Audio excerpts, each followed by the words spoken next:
ছাত্ৰ ছাত্ৰীসকল ইতিমধ্যে আমি আগৰ কেইটা ভিডিঅ'ত ৰাসায়নিক বিক্ৰিয়াৰ প্ৰকাৰৰ ভিতৰত সংযোজন বিক্ৰিয়া আৰু বিয়োজন বিক্ৰিয়াৰ বিষয়ে ইতিমধ্যে আলোচনা কৰা হ'ল। এতিয়া আমি বিয়োজন বিক্ৰিয়াত আমি কি দেখিলোঁ যে এটা বিক্ৰিয়ক পদাৰ্থক তাপ সূৰ্যৰ পোহৰ বা বিদ্যুতৰ সহায়ত আমি কি কৰোঁ একাধিক বিক্ৰিয়াজাত পদাৰ্থ উৎপন্ন কৰোঁ হয়নে। এতিয়া তাত আমি কি দেখিলোঁ যে এনেধৰণৰ বিক্ৰিয়াত কি হৈছে তাপ শোষিত হৈছে, অৰ্থাৎ যিবোৰ বিক্ৰিয়াত তাপ বা শক্তি শোষিত হয় সেইবোৰক কোৱা হয় তাপগ্ৰাহী বিক্ৰিয়া। ঠিক আছে, এতিয়া আজি আমি আলোচনা কৰোঁ অপসৰণ বিক্ৰিয়াৰ বিষয়ে। অপসৰণ বিক্ৰিয়াৰ আন এটা নাম হৈছে প্ৰতিস্থাপন বিক্ৰিয়া। ইয়াক কোৱা হয় প্ৰতিস্থাপন বিক্ৰিয়া বুলিও কোৱা হয়।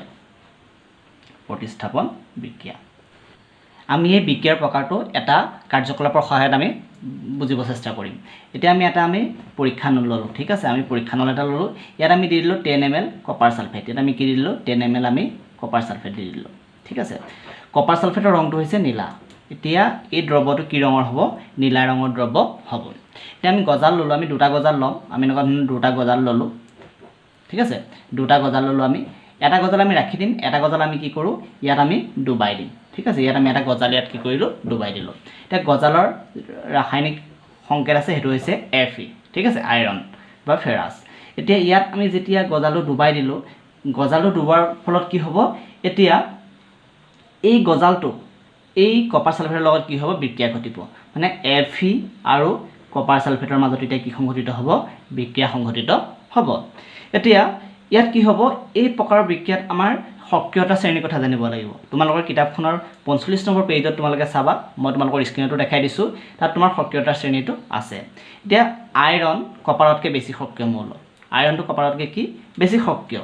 যদি এই যৌগটোত থকা যিটো মৌল আছে বা যিটো ধাতু আছে তাতকৈ যদি এইটো বেছি সক্ৰিয় হয় তেন্তে ইয়াৰ বিক্ৰিয়াটো সংঘটিত হ'ব। এতিয়া আইৰণটো যিহেতু বেছি সক্ৰিয়, আমি ইয়াত দিয়াৰ লগে লগে ইয়াত বিক্ৰিয়া সংঘটিত হ'ল।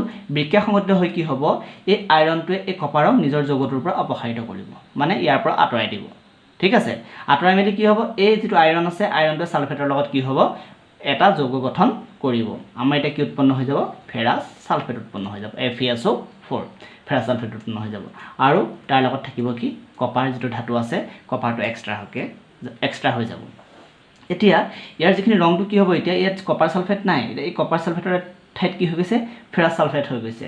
এতিয়া ইয়াৰ যিটো নীলা ৰংটো কি হৈ যাব, এতিয়া পাতল হৈ যাব। আৰু এই যিটো গজাল আছিলে গজালৰ ৰংটো কি হ'ব, মুগা বৰণৰ হ'ব।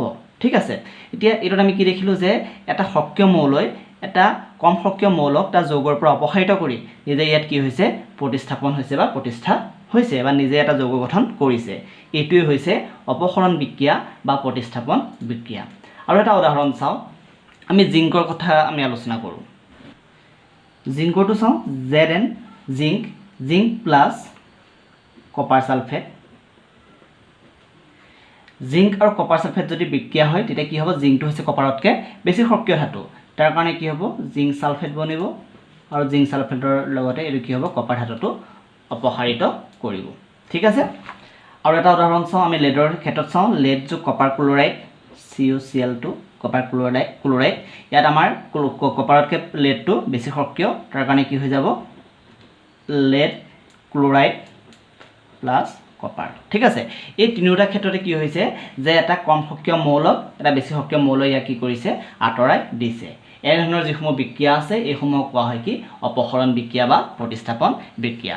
তোমালোকৰ স্ক্ৰীনত মই যিটো দেখাই দিছোঁ সক্ৰিয়তা শ্ৰেণী তাত চোৱা, আমি যে পালোঁ লেড, জিংক, কপাৰ আৰু আইৰণ। ইয়াৰ এই চাৰিটাৰ ভিতৰত সকলোতকৈ সক্ৰিয় মৌলটো তোমালোকে কি দেখিছা, জিংক হয় নহয়। তাৰপাছত কি দেখিছা আইৰণ 2 নম্বৰত আছে, 3 নম্বৰত কি আছে লেড আছে, আৰু 4 নম্বৰত কি আছে কপাৰ আছে।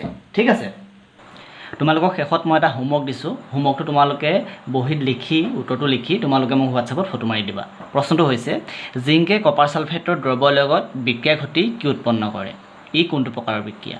পোনপ্ৰথমে লিখিব লাগিব যে জিংক আৰু কপাৰ ছালফেটৰ লগত যিটো বিক্ৰিয়া সংঘটিত হ'ব তাত কি উৎপন্ন হ'ব সেইটো লিখিব লাগে। তাৰপিছত ইয়াত আমি ইতিমধ্যে 3টা প্ৰকাৰ আলোচনা কৰি আহিলোঁ, ইয়াৰ ভিতৰত কোনটো প্ৰকাৰ হ'ব লিখিব লাগে। ঠিক আছে, আজিলৈ হ'ব। আমি নেক্সট ভিডিঅ'ত আমি অপসৰণ বিক্ৰিয়াৰ বিষয়ে আলোচনা কৰিম।